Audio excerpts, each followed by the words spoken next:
Assalamualaikum warahmatullahi wabarakatuh. Saya Farhan Farroji, NIM 0111181003, akan memaparkan materi ceramah tentang menjaga ukhuwah. Assalamualaikum warahmatullahi wabarakatuh.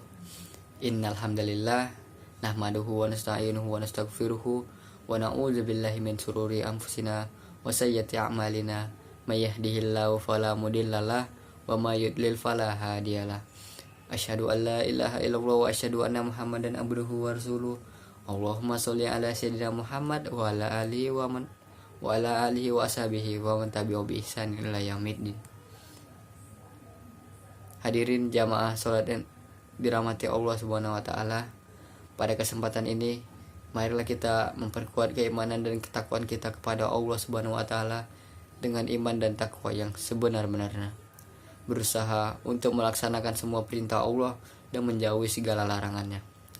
Karena sebaik-baiknya iman adalah takwa kepada Allah Subhanahu wa taala. Sebagaimana kita ketahui bahwa setelah hijrah Nabi Muhammad SAW ke Madinah dengan terbentuknya masyarakat Islam menjadi suatu umat, maka datanglah perintah Allah Subhanahu wa taala agar semua kaum muslimin, baik kaum Ansor maupun kaum Muhajirin, bersatu padu di bawah naungan akidah Islamiyah secara utuh dan sempurna.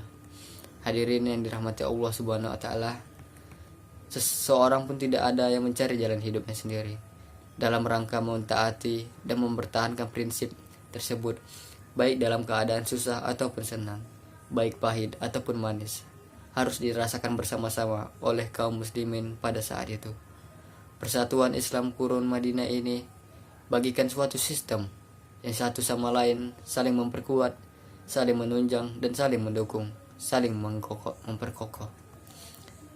Persatuan yang dibina dengan akidah Islamiyah ini tidak hanya sewaktu-waktu menghadapi penderitaan dan kesulitan hidup, tetapi yang lebih penting daripada itu adalah semangat setia kawan yang tetap tumbuh dan berkembang di saat mengalami keberuntungan dan kesenangan yang melimpah.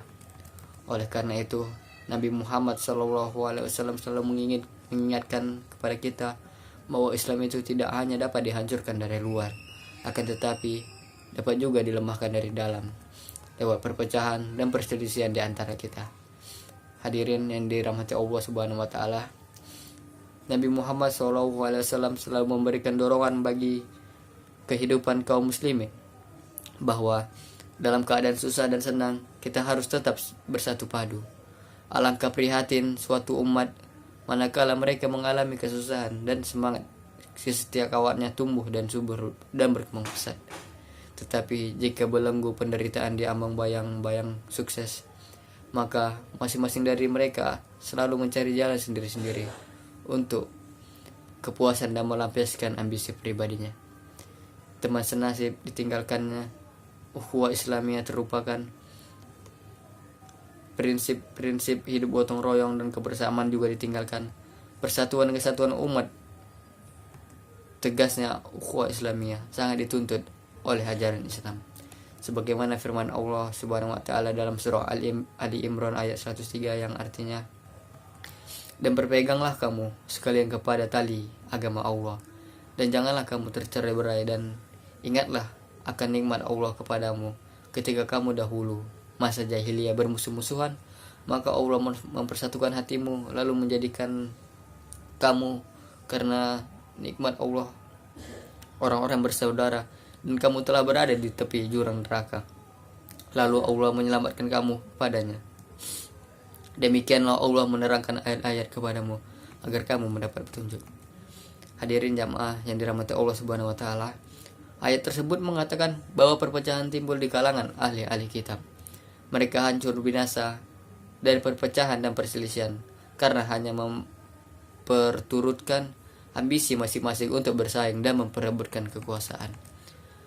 Peringatan Nabi Muhammad SAW yang terbendung dalam hadis beliau seperti yang diriwayatkan oleh Abu Hurairah, Sa'ad, Muawiyah, Amr bin Auf dan lainnya lagi, yang menyatakan bahwa perpecahan umat terdahulu itu pasti akan terulang menimpa muslimin di masa-masa yang mendatang.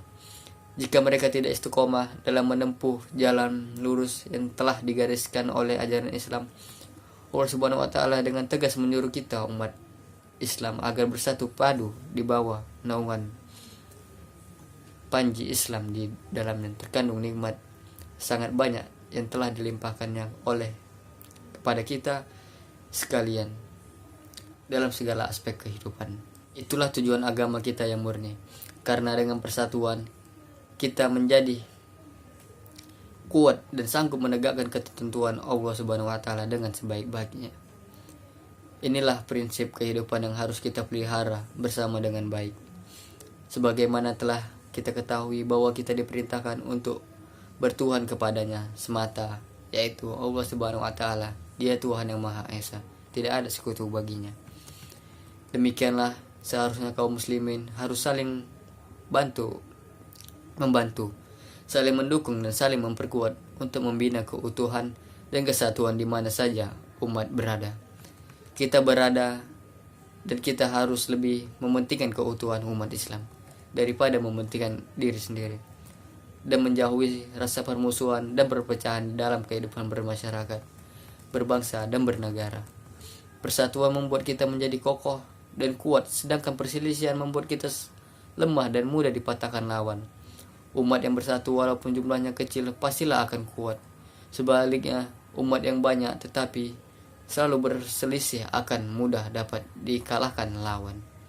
Oleh karena itu Allah Subhanahu wa taala berfirman dalam surah Al-Baqarah ayat 249 yang artinya, maka tatkala Talut keluar membawa tentaranya, ia berkata, sesungguhnya Allah akan menguji kamu dengan suatu sungai. Maka siapa di antara kamu minum air sungainya, bukanlah ia pengikutku. Dan barang siapa tidak meminumnya, kecuali menceduk sedekuk tangan, maka dia adalah pengikutku. Kemudian mereka meminumnya, kecuali beberapa orang di antara mereka. Mereka tatkala Talut dan orang-orang yang beriman bersama dia telah menyeberangi sungai itu. Orang yang telah meminum berkata, tak ada kesanggupan kami pada hari ini untuk melawan Jalut dan tentaranya. Orang-orang meyakini bahwa mereka akan menemani Allah. Dan Allah berkata, berapa banyak terjadi golongan yang sedikit dapat mengalahkan golongan yang banyak dengan izin Allah. Dan Allah beserta orang-orang yang sabar. Hendaklah kita menyadari betapa besarnya bahayanya jika selalu terjadi perpecahan di antara kita yang akan membawa bencana dan malapetaka serta hilangnya kekuatan umat itu sendiri. Dari uraian di atas dapat disimpulkan bahwa persatuan-kesatuan umat sangatlah diperlukan karena dapat membuahkan suatu kekuatan dan mendatangkan kemaslahatan bagi kaum muslimin, bagi keutuhan bangsa negara. Sebaliknya, perpecahan dan pertentangan akan mengakibatkan kehancuran umat Islam itu sendiri. Demikian ceramah singkat dari saya. Pada Allah saya mohon ampun. Wassalamualaikum warahmatullahi wabarakatuh.